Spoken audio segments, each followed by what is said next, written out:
Mantap. Rekan-rekan semuanya, pagi ini kita akan membahas mengenai apa saja kegiatan yang menjadi peruntukan dari hak guna usaha. Video ini merupakan lanjutan dari video sebelumnya yang sudah membahas secara singkat tentang hak guna usaha itu. Nah, kita lanjutkan ya.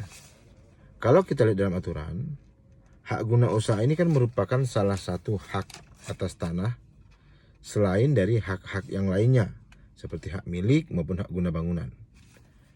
Namun tentu kita perlu tahu apa sih peruntukannya. Nah, kalau kita lihat dalam aturan, di sini disebutkan hak guna usaha diberikan untuk kegiatan usaha pertanian, peternakan, dan perikanan / tambak. Nah, penjelasannya bagaimana dengan perkebunan? Bagaimana dengan kalau kita ingin membuat sawah? Apakah bisa dengan menggunakan bentuknya adalah hak guna usaha? Satu. Yang kedua, bagaimana jika pada lokasi perkebunan, pada lokasi tambak tersebut, pada lokasi pertanian tersebut ternyata ada bangunan? Tentu kalau skala besar ya, umpamanya bikin kebun sawit yang skala luas tentu butuh umpamanya pergudangan, pabrik, mes karyawan dan sebagainya. Nah, apakah harus menggunakan atau mencari ya, hak yang lainnya selain hak guna usaha? Mari kita lihat secara perlahan-lahan. Saya ulang ya. Hak guna usaha diberikan untuk kegiatan usaha pertanian, peternakan, dan perikanan / tambak. Selanjutnya, penggunaan tanah hak guna usaha untuk usaha pertanian meliputi usaha perkebunan, tanaman pangan, dan atau tanaman hortikultura.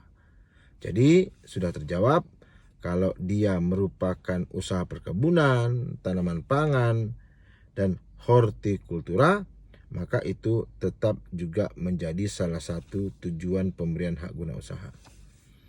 Yang berikutnya, kegiatan usaha tanaman pangan untuk tanaman padi hanya dapat dilakukan atau diberikan dalam rangka pencetakan sawah baru.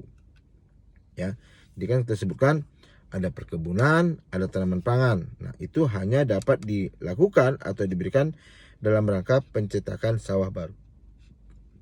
Pencetakan sawah baru ya dilakukan pada tanah yang kurang atau tidak produktif untuk dijadikan sawah yang produktif. Jadi tidak bisa tanah-tanah yang sebelumnya sudah produktif dalam bentuk yang lainnya lalu kemudian dijadikan sebagai bagian dari hak guna usaha. Nah, kita lanjutkan.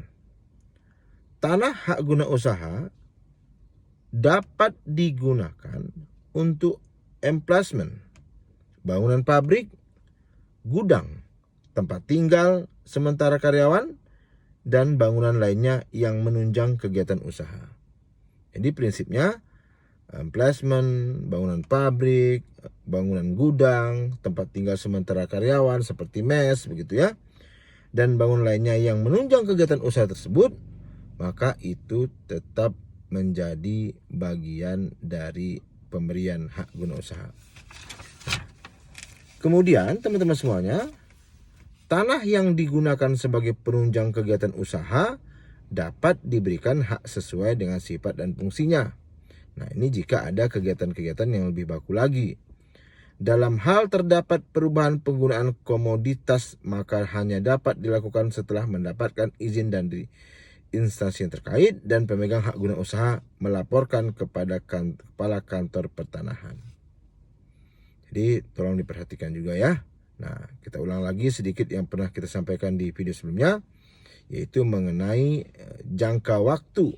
Nah, di sini dikatakan hak guna usaha diberikan untuk jangka waktu paling lama 35 tahun, diperpanjang untuk jangka waktu paling lama 25 tahun, dan diperbarui untuk jangka waktu paling lama 35 tahun. Jadi satu siklusnya itu 35, 25, dan 35. Bagaimana pertanyaan lanjutannya, kalau sudah melewati satu siklus, apa yang terjadi? Nah, nanti kita akan jawab dalam video-video yang lainnya teman-teman semuanya. Silakan jika ada pertanyaan dan komentar ya terkait dengan video ini, sekaligus juga jika ada pertanyaan mengenai hukum pertanahan atau agraria, silakan teman-teman menyampaikan dalam kolom komentar.